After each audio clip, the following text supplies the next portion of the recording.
Welcome back to another tutorial on Do-It-Yourself Easy. In today's video, we're diving into the filter function and advanced filter in Excel, using some custom data I've prepared just for this tutorial. Let's jump right in. Here we have a list of employee details, including their ID, name, surname, age, salary, department, and position. For today's example, we're going to create a filter that will allow us to filter by department and position.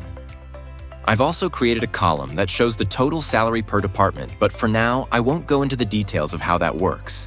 If you're curious about how I calculated it, all the formulas are in the description of this video. Now let's get started. The first step is to create a list of departments for our filter. To do that, let's add a new worksheet and call it Data Validation List. Next, we'll select the department range from column D, starting at cell D2. Press Ctrl plus Shift plus arrow down to select all the department entries, then copy and paste them into the new worksheet we just created. To make sure we only have unique values, we'll go to the Data tab and in Data Tools section, click Remove Duplicates and press OK. Once that's done, let's go back to our main worksheet. Under the Department column, in cell J4, right-click and select Data Validation from the Data tab. In the Allow section, select List, and for the source, point to the unique values we just copied to our new worksheet. Press OK to finish.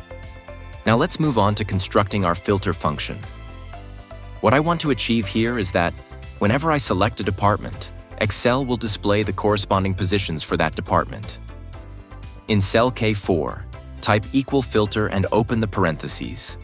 The first thing we need is the array to filter, and in this case, we want to filter the positions column, which is where we have the job titles.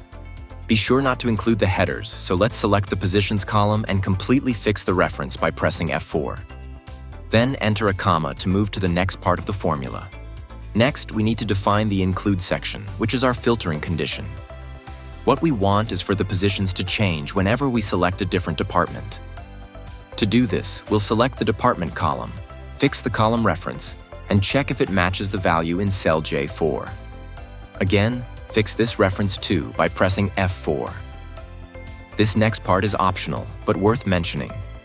You can add additional conditions here if needed, using logical operators like multiplication, as I've done in cell L4.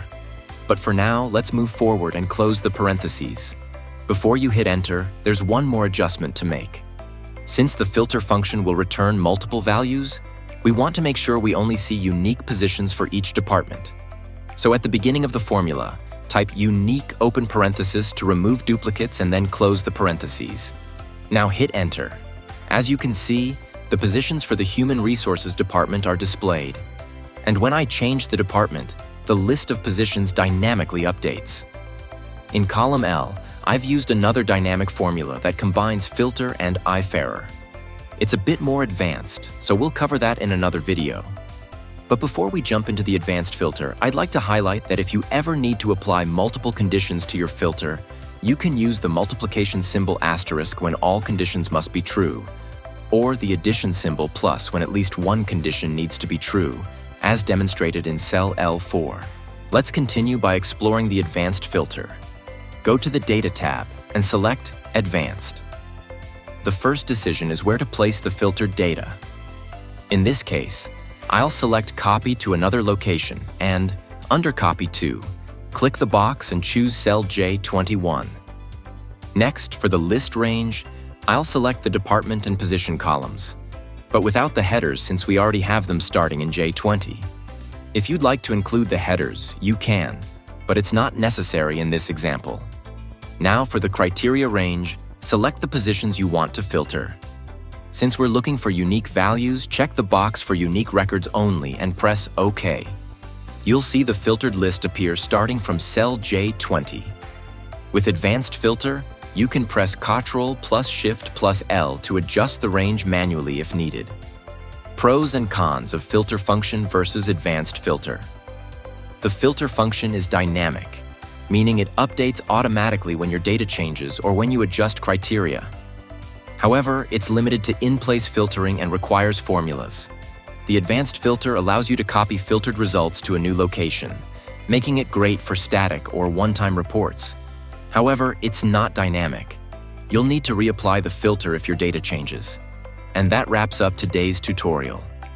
If you found this video helpful, please hit the like button and consider subscribing to support my small YouTube channel. It means a lot to me. Thank you for watching, and I'll see you in the next video.